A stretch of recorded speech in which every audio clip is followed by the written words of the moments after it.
السلام عليكم، عاملين ايه؟ النهارده هنعمل حاجه خفيفه جدا، تنفع فطار وتنفع غدا وتنفع عشاء. انا جبت لفه جلاش، خدت منها 3 ورقات وحطيت عليها، دهنتها زبده وحطيت عليها، حشيتها جبنه وزيتون وفلفل وجبنه موتزاريلا وطبقتها بالشكل ده، وحطيتها في صينيه مدهونه زبده، في طاسه او جريل مدهون زبده. هوريكم دلوقتي انا عملت ايه. لفه الجلاش اهي، انا هاخد 3 ورقات مثلا،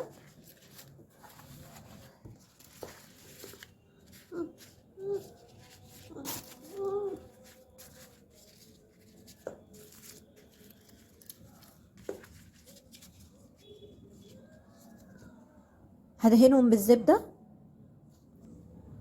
انا هنا ال3 ورقات دهنتهم بالزبده، وهجيب هنا جبنه كريمي اي نوع، انا بجيب السايبه.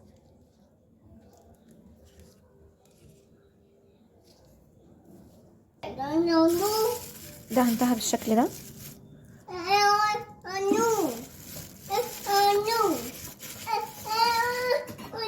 واحدة فلفل كده.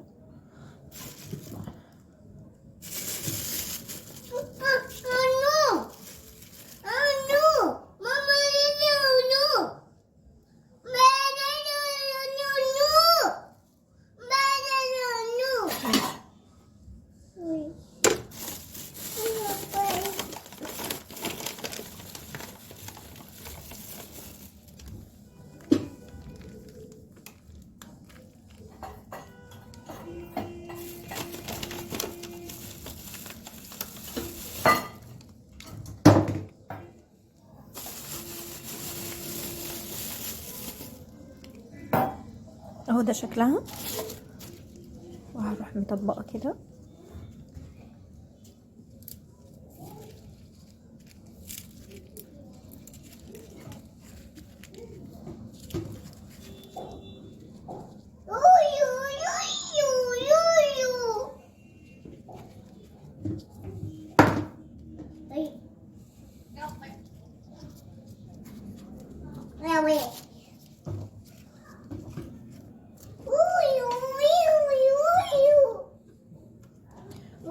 ورحت انا دهنت زبده بسيطه كده،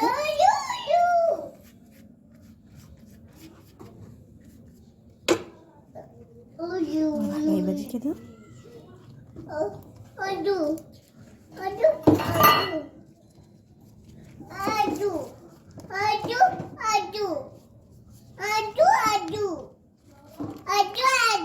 ودي كده.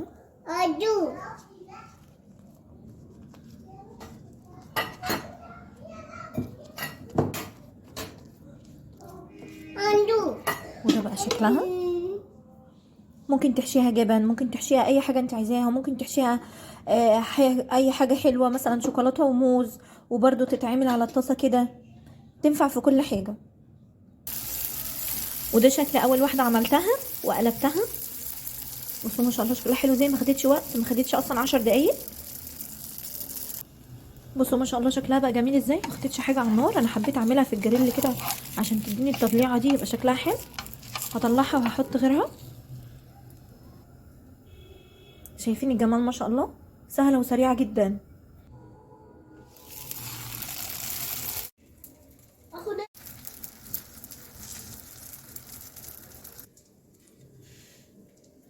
شايفين الجمال؟